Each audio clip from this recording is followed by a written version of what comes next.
Во саботата на ски патеката број 3 на спортско-рекреативниот центар Пониква се одржа Осоговскиот велеслалом 2015. Во тежните околности поради врнежите од снег на велеслаломот настапија 60 надпреварувачи во категориите цицибани, јуниори, јуниорки, младинци, младинки и ветерани. Митко Петров, еден од организаторите на манифестацијата, изрази задоволство од интересот на скијачите кои на Пониква допатуваат повеќе градови, главно од источниот дел на Македонија. За голем дел од нив и покрај лошите временски услови, патеката и настанот беа голем предизвик да ги покажат своите знаења, техники и скијачки вештини. Надпреварот беше најдобар до сега организиран. Помина безпрекорно.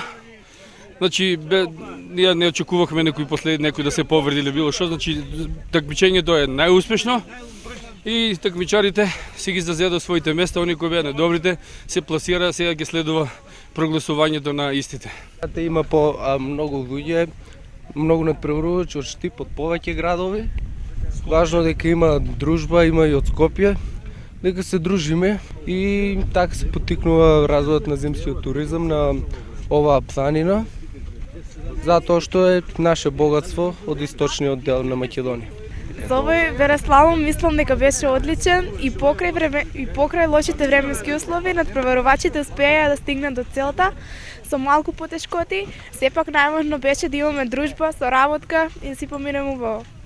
Јас настапив со број 57 во категорија на ветерани прв пат. И мислам дека ставата не беше лоша.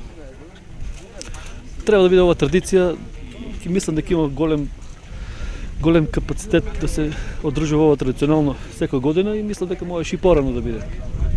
Стазата е добра, сите дадовме од себе се што можеме. И се надевам дека ќе ги освоиме наградите. Манифестацијата Осоговски велеслалом се возобнови во 2013 година по 26 годишен прекин. Покровител е општина Кочани, а организатори се познати кочански влюбеници во зимските спортови со поддршка на локалните угостители и спонзори. Ова е еден од настаните со кој туристичките работници и општина Кочани настојуваат да ги прикажат можностите и убавините на Осоговските планини.